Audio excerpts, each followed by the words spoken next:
Hey everybody, it's 𝗪𝗏. Welcome to the White Sox podcast. It is brought to you as always by our great friends at Wintrust, Chicago's bank. Show your team pride with the White Sox debit card. Get yours at wintrust.com/Sox. Member FDIC. All right, on the podcast today, it is a tribute to one of the all-time greats with the White Sox, Bobby Jenks, who recorded the final out in the World Series and recorded the second most saves in franchise history. He passed away last week after a battle with stomach cancer since January. We knew he had a big fight on his hands. His goal was to make it to Chicago for the 2005 reunion this weekend. But unfortunately, he died a little over a week before the event.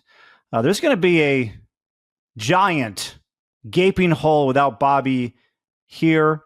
But I'd like to believe that he will be here. He will be here in spirit because the spirit of Bobby is going to be felt everywhere all weekend long.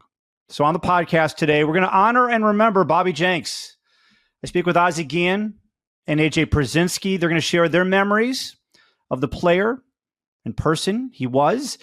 Then I'll talk with his bullpen mate from 2005 and 2006, Cliff Politte, who had a front row seat witnessing Bobby's greatness. And then I'm going to play an interview I did on this podcast in 2022 when Bobby and another former White Sox catcher, 𝗵𝗶𝘃 came together. They became very close friends, and they coached together in Grand Junction that year in the Independent League. This was Bobby's first year as a manager, and they won the championship. And Bobby won Manager of the Year of the league. Bobby opened up about his struggles on that podcast, about his struggles with alcohol addiction, how he turned his life around, and his memories of getting the final out in the World Series. Bobby Jenks, a White Sox hero, a White Sox great, gone way too soon, but he left a mark, a giant mark in White Sox baseball and fans' hearts that will last forever. This is for him. Your thoughts right now as we kind of have still coming to grips with the loss of Bobby? Well, obviously when you lose somebody, we spend so much time with you, but I think right now is rest in peace. Mm-hmm. He was struggled big time for so many months. I just one thing I wanted is to see him next week. Mm-hmm. But when you talk, we have a talk with a couple of players. It's like everybody was crushed knowing this is going to happen. We don't know how soon it's going to be, but he was in very, very bad shape. When I heard the news this morning, it was like, wow, everything went through my mind. It's just like from the first day I met him to the last time I played golf with him last year, he just I can still picture. He got a truck. He's not SUV. He got a truck leaving the golf course, and we talk about a couple of players.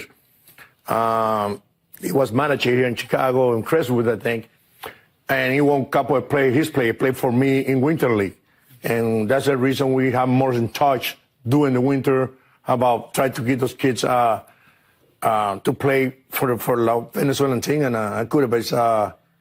It's amazing. It's like wow, it still hit you hard, still just drop. Most of the players I'm talking to right now, they like crush. Timo Perez called me right away, and I even know Ozuna was his roommate.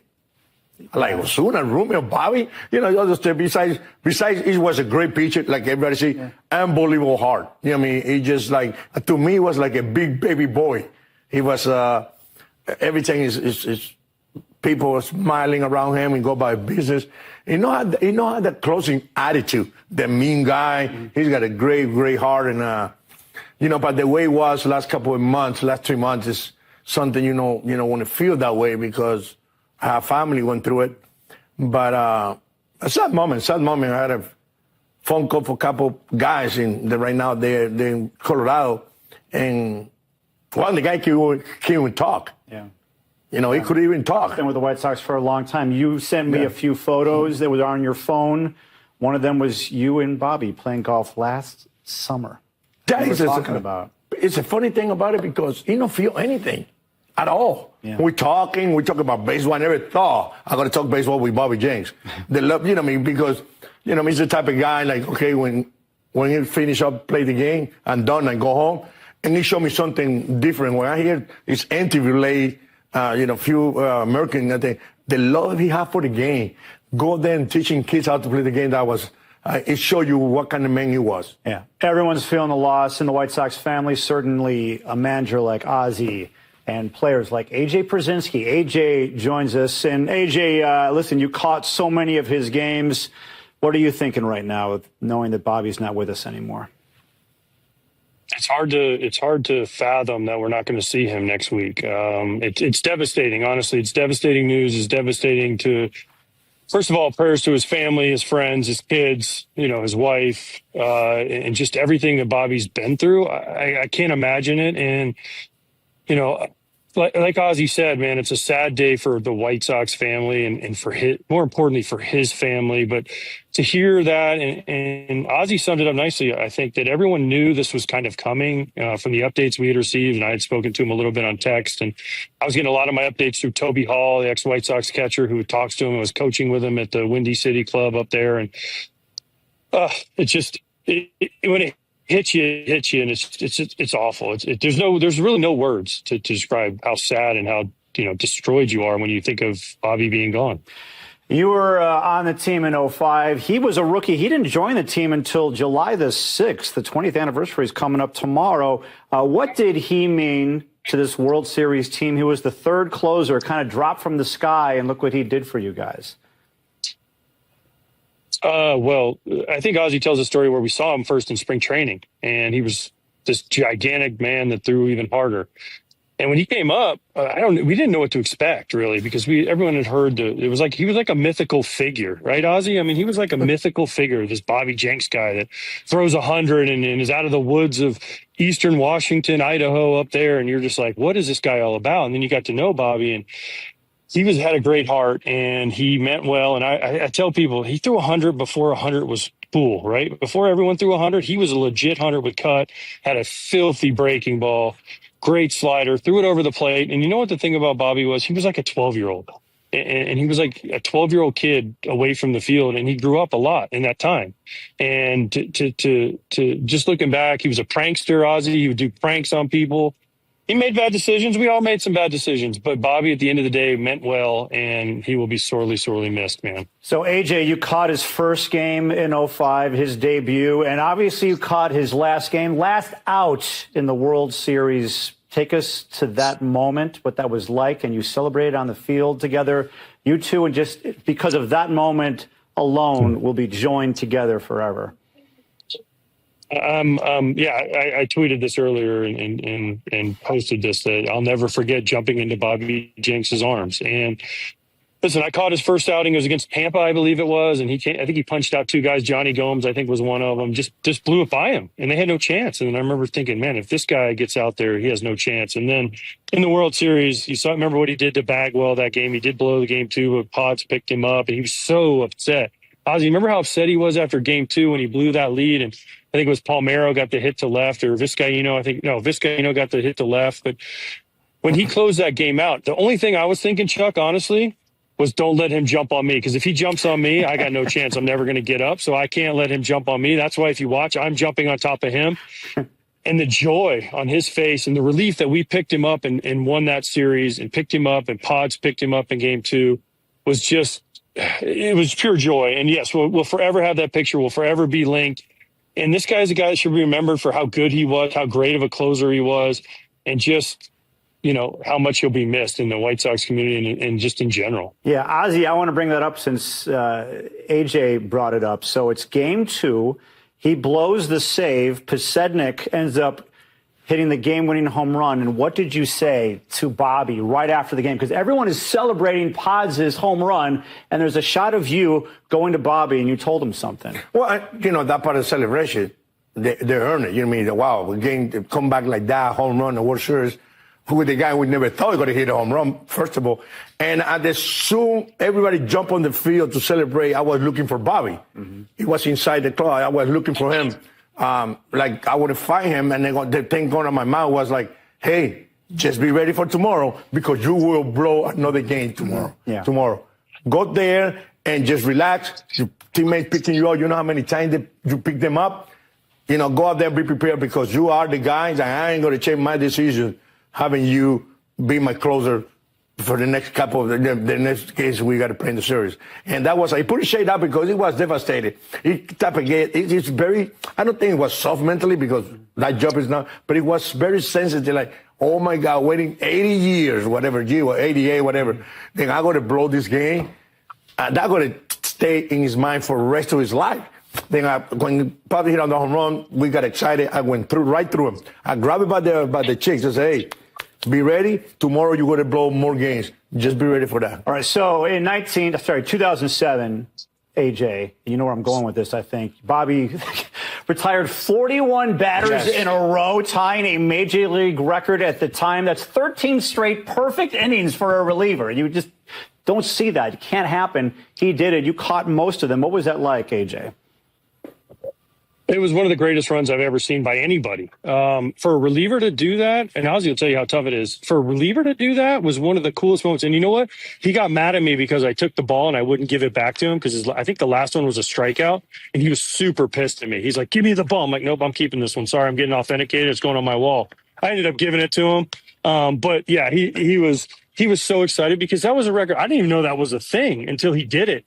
And then when he did it, he was so happy and so excited, and he deserved it. And then the best part of that was Ozzie will tell you, Burley broke that record like a couple years later after he threw his perfect game. And then we went out to the mound when Burley broke it because we knew it was coming. And we both looked at Bobby down in the bullpen in the Metrodome.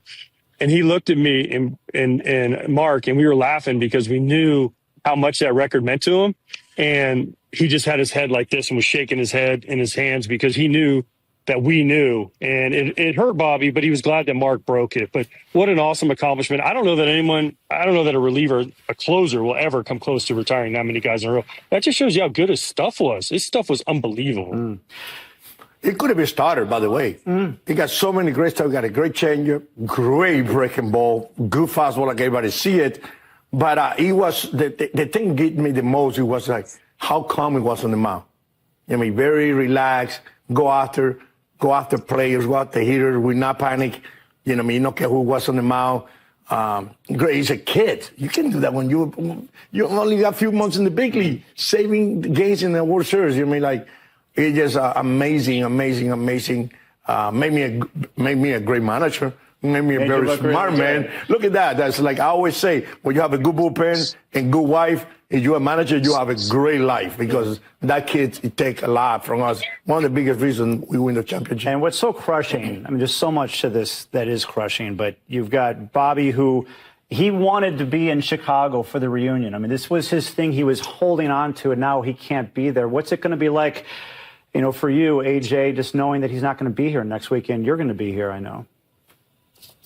There's going to be a lot of tears. It's going to be hard. Ozzie will tell you, it's going to be hard. There's not going to be a dry eye, I don't think, on that sideline of the players because, yes, he wanted to be here. And when I had talked to him, he just said, I can't wait to see you guys in Chicago. Give everybody a big hug and remember this team. And now he's not going to be there. So when they announce his name or whatever they're going to do for him, I'm sure the White Sox will do something special for him and his family. When you look up, though, and it's not Bobby Jenks standing there and they play his music, whatever they do, and Ozzie comes out and does his whole thing, you know, or the big bad guy, and he doesn't walk out, it's going to be gut-wrenching, and it's going to be really hard to keep our composure. And there's no words. There really is no words. I appreciate you guys having me on to share a little bit of my memories of Bobby, but there's just no words for what he meant to this team, what he meant to his teammates and to his family. All right. AJ, thanks for the time. We appreciate it under these circumstances. Thank you, bro. Especially, yeah, and we'll see you next weekend. Thank you. Yes. And pray, guys. Pray for everybody and keep your loved ones close because you just never know what's going to happen. And that is a great reminder from AJ. Appreciate what you have. All the good things in your life. And for you to, every day, I try to do this for myself. Every day I wake up, I say to myself, this is a gift that I'm alive. It's a gift. We need to remind ourselves about this. And Bobby was gone way too soon, just 44 years old. And Bobby was a gift to the White Sox. I mean, he literally came out of nowhere that season. He was barely on the radar. Shingo Takatsu was the closer out of spring training, but he struggled that year. He had a 5 ERA. He'd eventually be traded to the Mets in July. Dustin Hermanson started off as a setup guy. He didn't give up a run. He didn't give up a single run until June of 2005. He went 21 innings without giving up a run. He then became the closer. And he saved 34 games in 2005. Dustin Hermanson, a very under the radar, you could say underappreciated rock in that team, for that team, what he was able to do. But then he hurt his back. It was something that was going on throughout the season, but then it became unbearable for him at the end of the year to pitch. He only pitched 1/3 of an inning in the playoffs. And then Jenks got called up in July. He pitched his first game July the 6th. His first pitch, 102 miles per hour. And in his third game, he faced the Tigers. And he pitched 2 1/3 innings, gave up no runs, 5 strikeouts. He got Brandon Inge looking. And I remember going into the Tigers clubhouse after that game, I guess it was the next day, and I asked Brandon Inge, I said, what was it like facing Bobby Jenks? He's throwing 102, and he struck him out looking.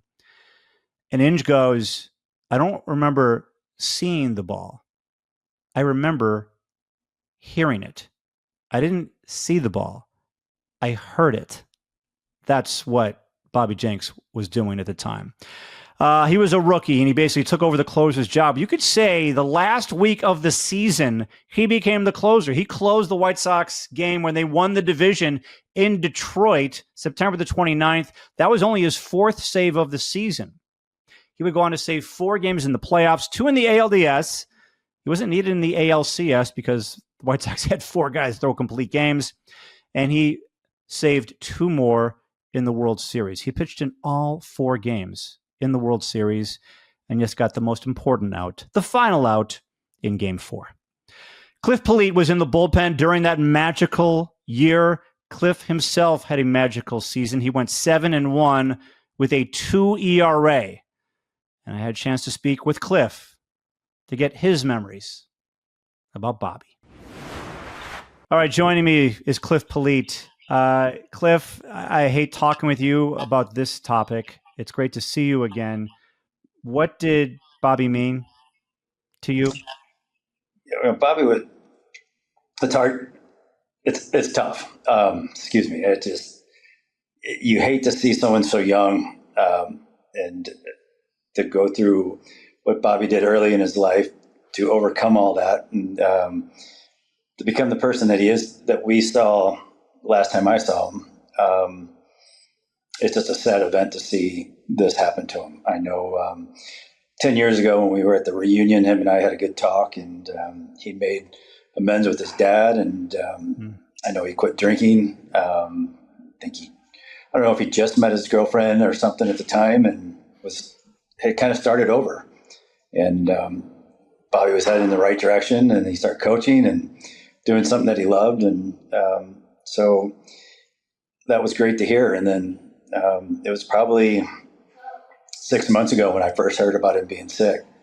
And I know I made a phone call. I was in Alabama, and I reached out to him, and he was in Portugal, so I didn't answer, but I left him a long message, and told him I was thinking about him and loved him, and sorry that he was going through that, but by no means did I know how serious it was. And to find out yesterday that he had passed, it's heartbreaking.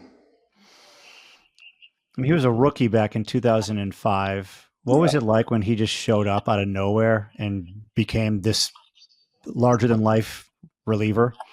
It was funny because he's such a big guy, and you're like, no clue on what kind of stuff he had. You heard how good his stuff was, and never, I never got to see him throw. And then, man, he came onto the stage and just took over.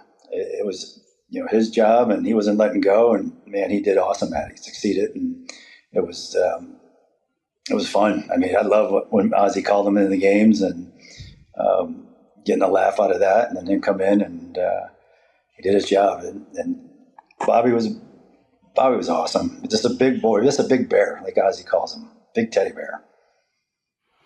I mean, how hard were you throwing? Because Bobby was throwing triple digits, and for him to come in like that and control his stuff, like, can you, as a fellow pitcher, can you speak to the stuff that he had?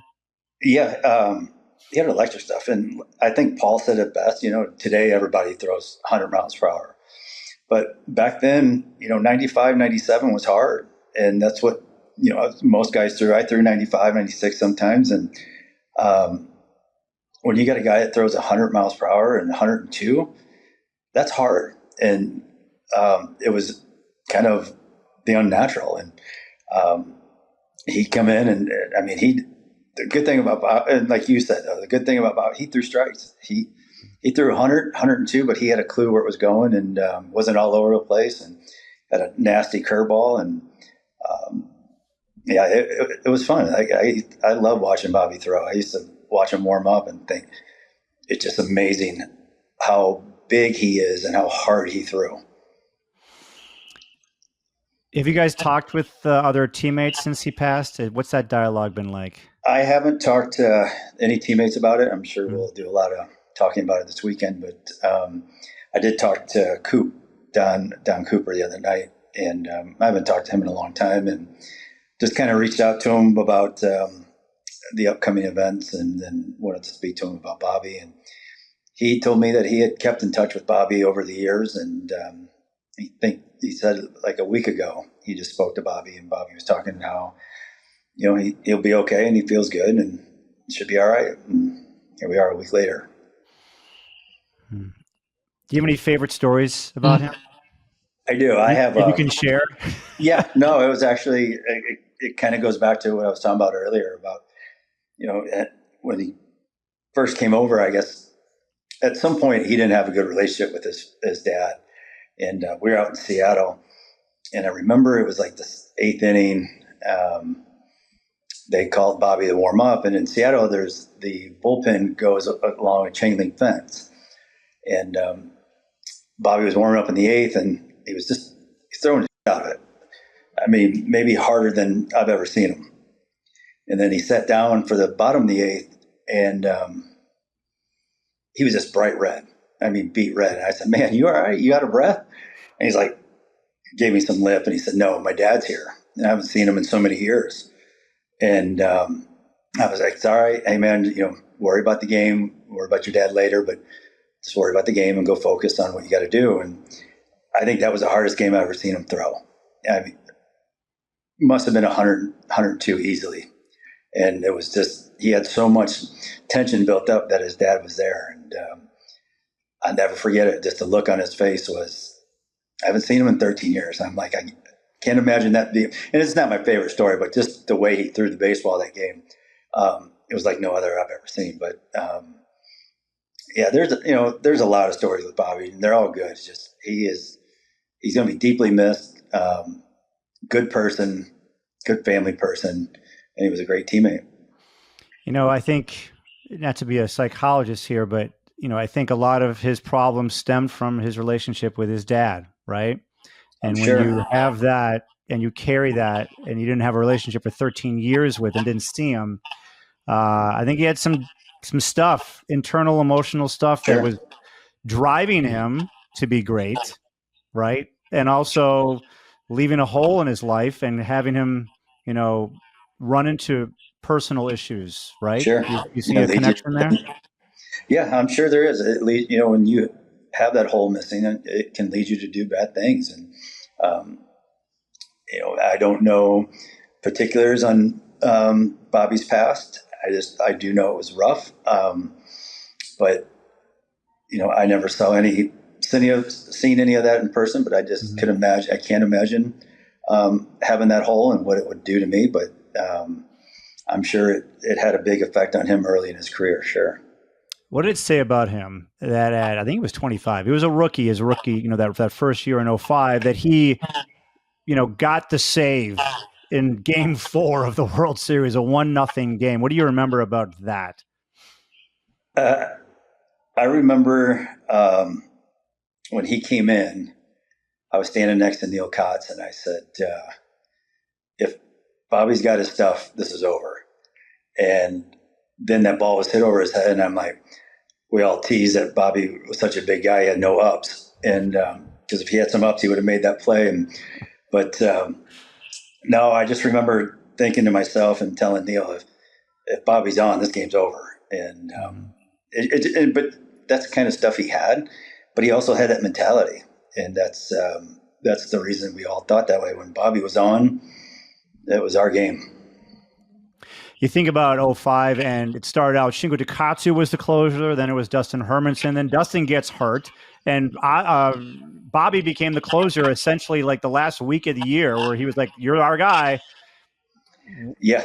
Does the season end differently? I mean, you guys swept the Astros in the World Series, but I mean, if you don't have Bobby on that team, is there a different end result for that team? Oh, I'm sure. I mean, how many saves did he have that year? Was it? I mean, you think about the games that he pitched in that we try to, what could it end different? Sure. I mean, it really could. It could have been my broke up butt out there and giving up the runs. Who knows? But no, and Bobby's mound presence was different than all three of us. Three very different people. You take those three and put them together, and we're all Bobby size. So Bobby had that size, and that people see that, and they say, "That's a big dude here," and it's tough. I know when I was hitting, I didn't like facing big guys like that. I threw hard, so his presence was a big factor for him. Can you see why the fans loved him so much? Oh yeah, he was always personable too. I don't think I ever saw him tell someone no, or I'm not signing that, or it was like, yeah, let me get. He got as many people as he could, and in the time that he was allowed to do it. So yeah, and he's a big, like we said earlier, he's a big bear.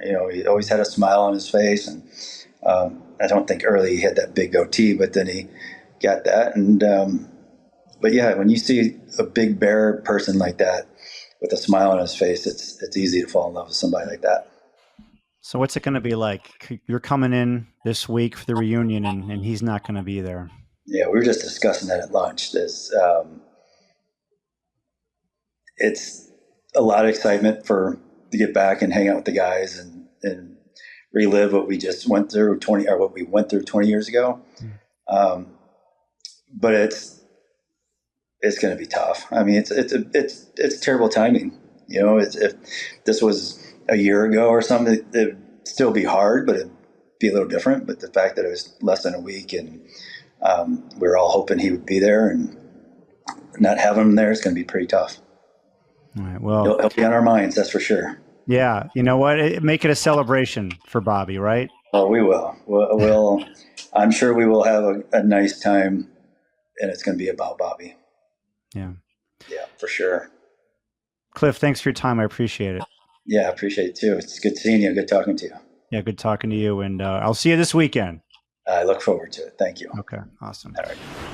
All right, my thanks to Cliff Politte for sharing his memories. Cliff Politte, thank you so much. I was lucky enough to know Bobby. I interviewed him many times. My first interview with him, and I wish I had the tape of this, it was like a day or two after he was called up to the major leagues. I sat down with him, and I was just like, who is this guy? Like, out of nowhere, throwing 102, wasn't even on the radar, and prospect rankings, didn't exist like they do now. And here was Bobby Jenks throwing like he was.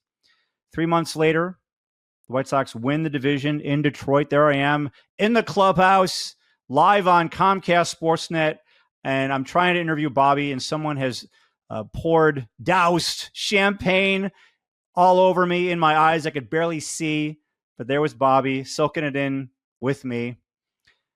And I have this awesome memory of him in 2007. He goes to the All-Star game in San Francisco. And after the game, he didn't pitch in that game, actually. After the game, I go into the clubhouse. I mean, he might have been the only White Sox player at the All-Star game. So it was like Bobby Jenks or bust. He didn't pitch. But actually, before the game, during batting practice, this might have been the day before, we mic'd him up. We were supposed to get clearance from Major League Baseball to mic up any player We just did not ask for clearance because we knew the answer was going to be no. And we just put a microphone on Bobby. There he was in the outfield during batting practice. We mic'd him up, and that was special. So then at the end of the game, I go up to him in his locker. We were the only ones trying to interview Bobby Jenks because he didn't pitch in the game. And I think we were the only Chicago TV media that was there. And as he's at his locker, he's got a bag of stuff because all the players got stuff, all the swag. And he's going through it. He's like, he pulls out this hoodie. It says All-Star Game on the front, 07 on the back. And he says, do you want it? This isn't going to fit me. And I looked at it, and it's the most amazing hoodie. And I'm like, yeah, I'd love it. And then he had another shirt and something, another piece of clothing. He gave that to our photographer, 𝗵cie h𝗁𝗄𝗯. And it was just so nice. Like, how many media guys are just going to give stuff, or sorry, how many all-stars are going to give stuff to the media? Like, just free swag. Anyway, that hoodie, I still wear to this day. And when Bobby came on the podcast in 2022, or maybe it was 2023, I think it was 2023, 2 years ago, I wore that hoodie. And I told him about it. You can go back and listen to it. I'm talking about this hoodie that he totally forgot, but I think of him every time I wear it, and I will especially think of him going forward the more I wear it. Bobby had many demons. That was not a secret. He spoke very openly about it.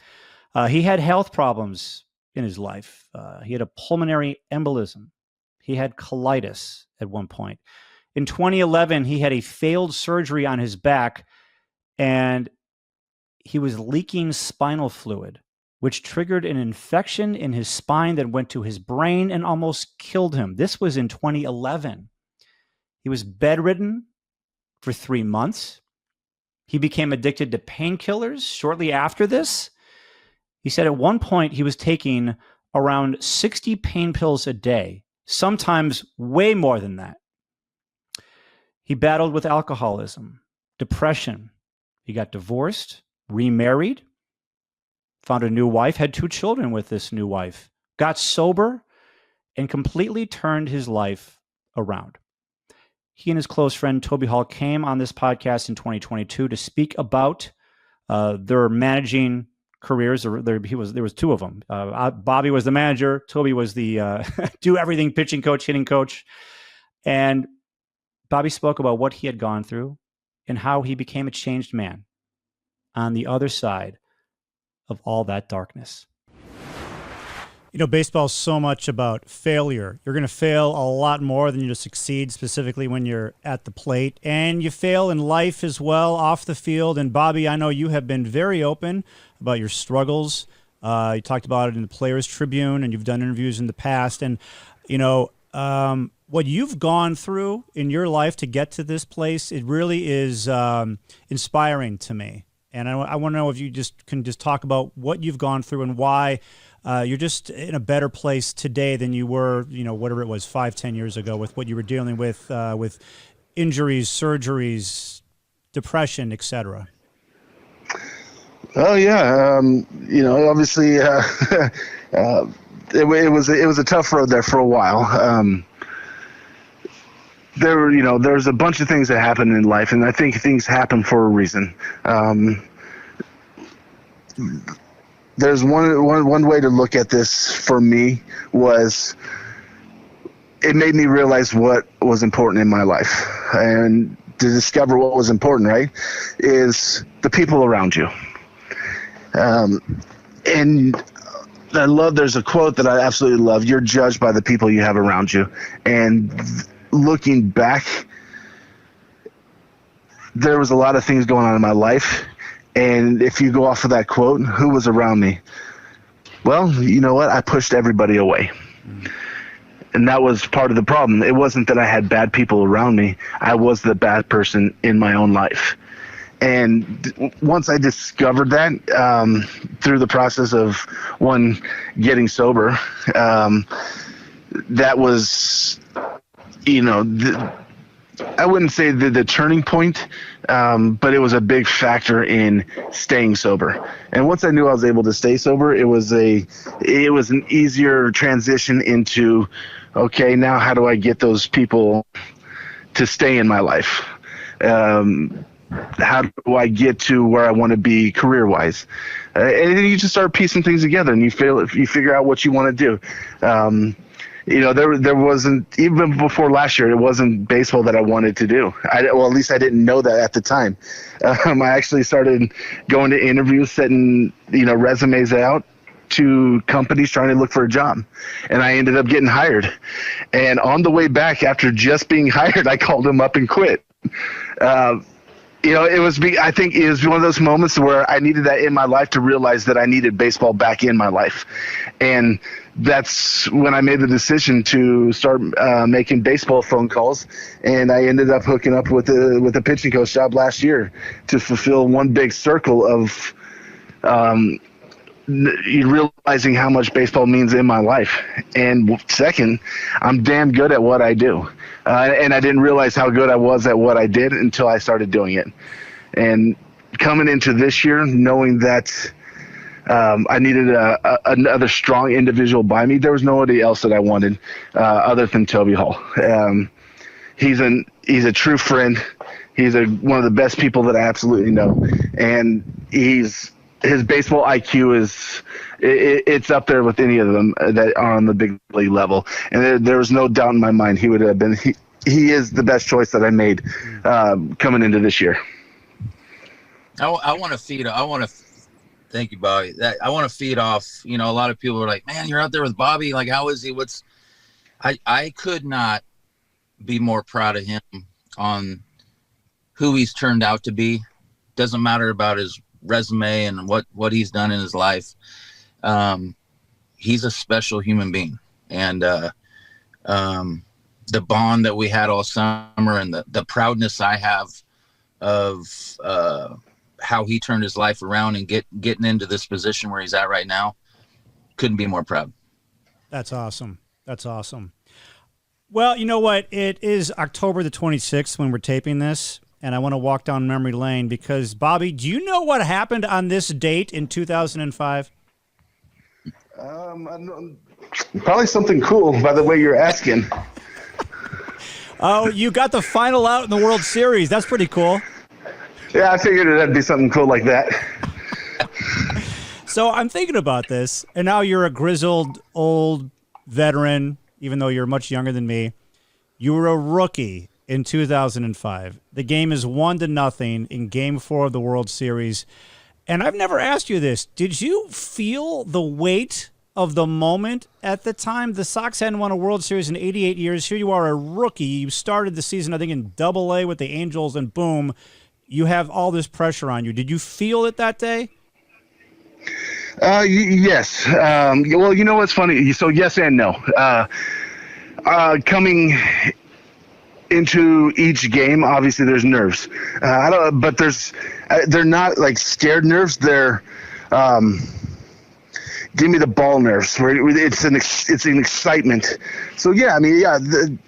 So to sit there, I would just be lying to you to say that I felt nothing. That I was just a robot out there just throwing that's BS. I was 100% nervous, but a good nervous, excitement. And yeah, I absolutely knew the impact of that moment because I've been dreaming of that moment since I was a kid. And to be in that moment where whether it was my first year or my last year, you don't get those chances. So I relished that moment and took in every second of it while it lasted. Well, Bobby gave us memories that we will carry for the rest of our lives. I mean, whenever anybody sees the final out of the World Series, you're going to see Bobby. You're going to see Bobby Jenks. They're jumping in the air, both hands raised, clinching the White Sox first World Series title in 88 years. He'll never go away. And it's crazy that the 2005 reunion is this week. So many of the players and coaches will be coming to town to celebrate, and the player who got the final out won't be there. Certainly won't be there physically. But there will be many hearts, many heavy hearts this weekend. Bobby was a giant. He was built like a truck with superhuman strength, a special player who we will never, ever forget. Tying run at second, 2 out. Palmeiro over the head of Jenks. Uribe charges, throws, out! And the White Sox have won the World Series. Juan Uribe with a play, charging it, throwing it, and the White Sox celebrate their first title in 88 years.